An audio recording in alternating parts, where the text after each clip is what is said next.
ఉన్న గొర్రెలు, ఆవులు, ఆ దూడలు మన భాషలో మనం పెంచుకుంటాం కాబట్టి ఆ వాటిని అన్నింటినీ వాళ్ళు తినేస్తున్నారు అనమాట. వాళ్ళ చేతులు ఏమీ లేదు.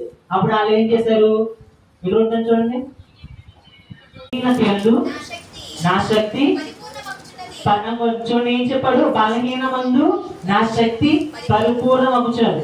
ఎప్పుడైతే మనం బలహీనంగా ఉంటామో, ఎప్పుడైతే మన శ్రమలో ఉంటామో, ఎప్పుడైతే మన కష్టంలో ఉంటామో, అప్పుడే దేవుడు మన దగ్గరికి వస్తాడు. అర్థమవుతుందా? బలహీనత వచ్చింది, నాకు శ్రమ వచ్చింది, నాకు కష్టం వచ్చింది, దేవుడు వదిలేసాడు అనుకోవద్దు. ఇక్కడ ఏం చదువు పౌలు మళ్ళీ చదవండి.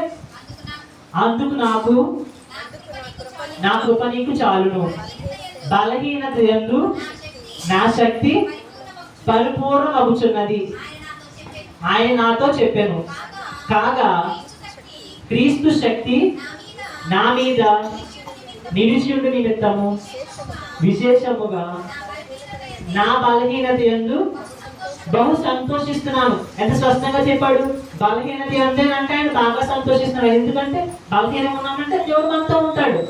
అర్థమవుతుందా? మనం బలహీన పడిపోయి బాధలో ఉన్నాము, ప్రాబ్లమ్స్ లో ఉన్నాము అని మనం ఇంకా బాధపడిపోతే అది మంచిది కాదు. మన దేవుడు మనతో ఉన్నాడు. మనకి ఎంత శ్రమ వచ్చినా, ఎంత కష్టం వచ్చినా, ఎంత బాధ వచ్చినా వాళ్ళు అనుకుంటారు క్రిస్టియన్ అయిపోతే ప్రాబ్లమ్స్ ఏ ఉండవు, బాప్టిజం తీసుకుంటే ఏసే ఉన్నాడు మనకి అన్ని. అంటే క్రైస్తవునికే సమస్యలు వస్తాయి, క్రైస్తవునికే బాధలు ఎక్కువ వస్తాయి.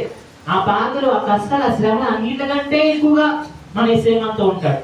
ఎంత ప్రాబ్లం వచ్చినా కూడా మన ఏసే మనతో ఉంటాడు. ఇక అదే చెప్తాను కదా పౌలు గారు, ఆ శ్రమలంతా ఆయన సంతోషిస్తున్నారంట. కాబట్టి మనం ఏం చేయాలి? మన ప్రాబ్లమ్స్ ఎలాంటి సమస్య వచ్చినా కూడా మన దేవుడు మనతో ఉన్నాడు అని అది మనము మర్చిపోకూడదు.